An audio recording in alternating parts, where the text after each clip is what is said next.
Terima kasih orang baik dari Brunei Darussalam telah memberikan saya gift, dan ini juga ada dari orang Malaysia.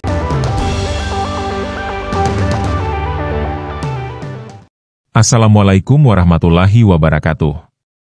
Kembali lagi dengan kami di channel ini. Semoga semuanya sehat walafiat dan selalu dirahmati oleh Yang Maha Kuasa. Ya, fenomena joget wadidau yang kini juga berkembang di Malaysia menjadi perhatian dari tokoh pemuda Malaysia. Hal itu yang dijadikan bahasan mereka dan dinilai sebagai mengemis online.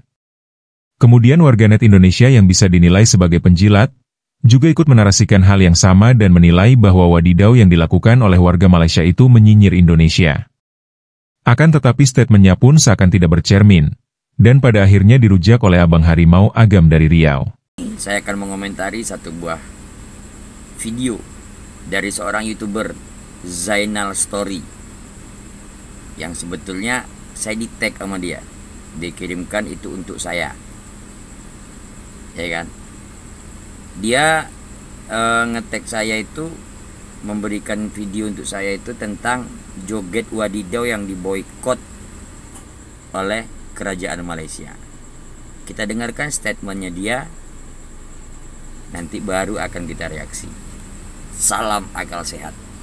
ASEAN pada tahun ini ialah berkaitan tentang literasi ataupun literasi digital, yang mana bukan hanya kita memberikan pendidikan bagaimana nak menggunakan digital, menggunakan teknologi AI dan sebagainya, pada masa yang sama bagaimana kita nak memanfaatkan teknologi itu ke arah yang lebih baik, ke arah yang sepatutnya digunakan, dan bukannya menggunakan seperti mana orang kata memohon ataupun mengemis secara digital di peringkat digital lah, di peringkat beli asyik kita.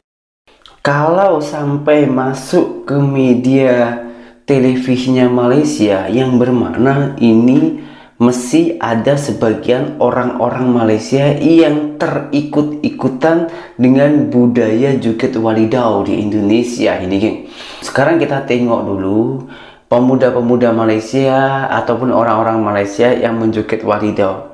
Kita amati dulu, ini sebetulnya memang benar-benar untuk hiburan, untuk mengemis mencari uang, atau bahkan ini sebuah sindiran kepada orang-orang Indonesia yang menciptakan joget wadidau. Oke, kita lanjutkan ataupun kita tengok dulu video dari pemuda-pemuda ataupun orang-orang Malaysia. Halo, beras tempatan hilang.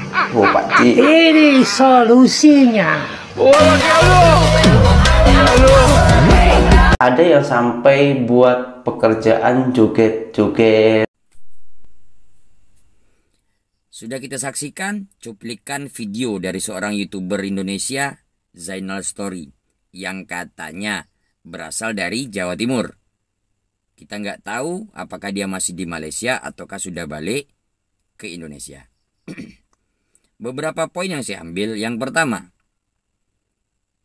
ya, dia mengatakan joget wadidau sudah masuk dan menjadi tren di Malaysia, sehingga direaksi oleh kerajaan Malaysia.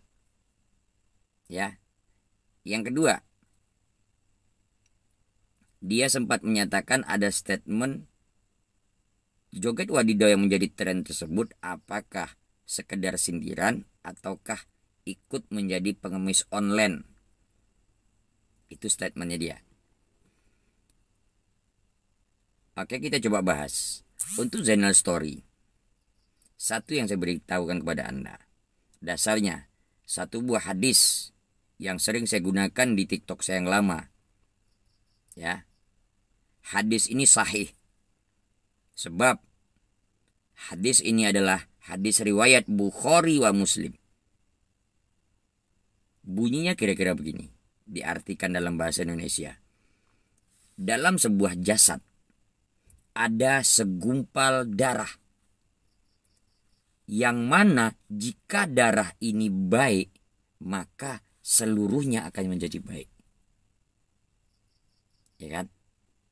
Tapi jika darah ini buruk, maka keseluruhannya akan menjadi buruk. Itu dasar pendapat saya. Oke, kita pilah kembali. Kita kembali ke topik. Joget wadidau yang menjadi tren di Indonesia masuk ke Malaysia. Kalau direaksi oleh pemerintah Malaysia silakan. It's okay saja. Ya kan? Karena itu haknya pemerintah Malaysia, pihak kerajaannya Malaysia. Jika memang diboikot silakan. That's your choice. Itu pilihan Anda. Ya. Kita kembali lagi ke trennya joget wadidaw. Kita harus berpikiran segala sesuatu itu berpasangan. Contoh pikiran positif dan juga negatif. Dasarnya kembali ke hadis tadi. Jika kita berpikiran secara positif, maka kita akan melihat dari sisi yang positif. Contoh, joget wadidaw. Joget wadidaw, kalaupun salah kalimat pertama yang keluar, ya kan? Bos, beras habis, live solusinya. Lalu orang itu berjoget. Itu kalimat yang direndahkan oleh warga Malaysia. Pada saat live, mereka diberikan gift. Ya kan? Kalimatnya kalau menurut saya itu yang salah. Tapi jika kita berpikiran positif, coba kita lihat dari sisi positif. Sisi positif yang pertama, orang ini memanfaatkan fitur yang ada di TikTok. Fitur GIF yang ada di TikTok lalu dimanfaatkan oleh para pengguna. Ya kan? Kira-kira salah apa tidak? Kalau dianggap salah, oke. Salah begitu itu mengemis. Saya pertanyakan, berarti siapa yang terima gift berarti dia pengemis online. Gitu aja. Ya. Sebab joget wadidaw, ambil hikmahnya. Sisi positifnya orang itu joget-joget, ada yang suka lalu dia gift. Jika tidak suka silakan scroll. Simple kan? Kenapa harus rumit? Hidup sudah susah, jangan bikin susah. Ya. Jangan bebankan pikiran Anda yang seharusnya itu tidak Anda pikirkan. Jika berpikiran positif, anggap aja dia menari, Anda suka, lalu Anda gift. Anda tidak suka, silakan scroll. Kenapa Anda harus sujud? Jika pikiran Anda mengatakan bahwasanya joget wadidaw pengemis online berarti karena di gift, berharap dengan gift. Lalu saya pertanyakan, siapa saja yang live TikTok lalu di gift, jangan salah jika Anda juga dikatakan sebagai pengemis online. Versinya TikTok. Anda katakan yang joget wadidaw pengemis online. Jadi sama saja orang yang PK. Bisa jadi dikatakan joget wadidaw. Orang itu nari-nari lalu di gift Anda katakan sebagai pengemis. Yang PK, Anda juga pengemis. Yang lagi live, Anda juga pengemis online. Ya. Kita cuma berbeda cara untuk mencari itu.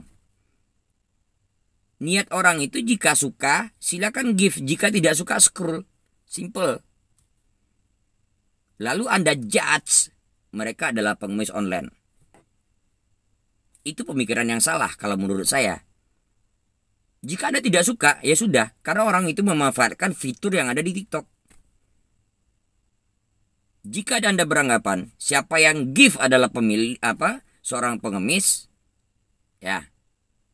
Sekarang, nanti saya tunjukkan.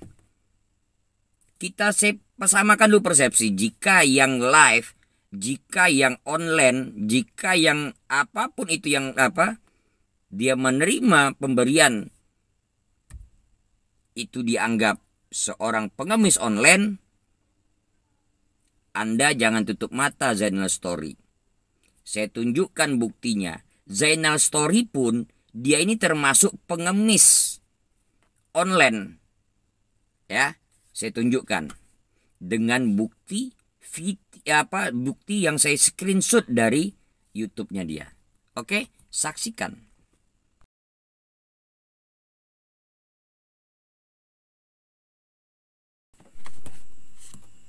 Sudah dilihat? Sekarang kita samakan persepsi. Jika kita menganggap joget wadidaw pengemis online gara-gara dia di-gift pada saat berjoget, anggap salah, kita salahkan, taruhlah begitu. Zainal Story, dia menghujat negaranya, dia merendahkan negaranya, mengangkat negara Malaysia. Lalu dia diberikan orang nominal tertentu, berarti pertama Anda pengemis online. Yang kedua, Anda pengkhianat negara Anda. Joget wadidau, dia berjoget-joget, dia menari sambil dia senam. Orang suka lalu di-gift. Pengemis online. Anda memburukkan negara Anda, merendahkan negara Anda, menghina negara Anda. Lalu Anda diberikan nominal tertentu. Berarti Anda juga pengemis online. Lebih bermartabat yang joget wadidau. Demi kesehatannya dia berolahraga, di-gift sama orang. Daripada seorang Zainal Story yang di-gift orang karena dia merendahkan negaranya. Itu. Jika Anda katakan siapa yang diberikan secara apa, karena hasil online-nya begitu dia diberikan oleh orang lain, adalah pengemis, Anda pengemis. Lebih bermartabat yang joget wadidau daripada Anda yang mengemis begini. Apa yang dikatakan oleh Abang Harimau Agam ini benar adanya. Lebih bermartabat mereka yang joget wadidau, karena mereka tidak hanya memperoleh penghasilan untuk dirinya sendiri, tetapi juga untuk masyarakat sekitar. Kemudian gerakan-gerakan dari joget itu pun selain menghibur penonton, namun juga mengundang orang lain ikut berjoget sembari berolahraga, karena gerakan-gerakan joget wadidau juga menyehatkan badan. Sehingga jika hal ini dibandingkan dengan para penjilat, terlihat sungguh jauh berbeda. Karena mereka justru menghasilkan sesuatu dari menjual dan merendahkan negaranya sendiri. Maka tak salah jika dikatakan, orang-orang yang joget wadidau lebih bermartabat daripada orang-orang yang membuat konten dengan merendahkan negaranya. Nah, orang yang dibedah oleh Abang Harimau Agam ini, jika ditelusuri dari konten-kontennya, ternyata ia pernah memperoleh gift dari orang lain dari konten live-nya. Meskipun hasil gift yang ia peroleh digunakan untuk donasi, namun dari tampilan beberapa konten donasinya terkesan ria. Karena dari judul sudah mengandung unsur ria. Meskipun berbuat dengan ekspresi yang santai dan menunjukkan kepedulian, tetapi ketika membuat perbandingan antara yang satu dengan yang lain, maka bisa dinilai bahwa itu bisa dikategorikan dengan flexing. Flexing dan ria keduanya menggambarkan perilaku pamer, atau menunjukkan sesuatu untuk mendapatkan pengakuan atau pujian dari orang lain. Perbedaan utamanya adalah pada fokusnya. Flexing lebih tertuju pada gaya hidup dan prestasi duniawi. Sedangkan ria mencakup juga pamer dalam hal perbuatan baik tetapi berlebihan. Keduanya sebagai tindakan menampilkan, atau memamerkan sesuatu, dengan tujuan untuk menarik perhatian atau mendapatkan pujian, namun dengan cara yang berlebihan. Tindakan ini seringkali dilakukan dengan maksud untuk menciptakan kesan yang untuk menarik pujian. Meskipun sebenarnya tidak selalu mencerminkan nilai atau kualitas yang sebenarnya. Oke, terima kasih sudah menonton video ini hingga usai.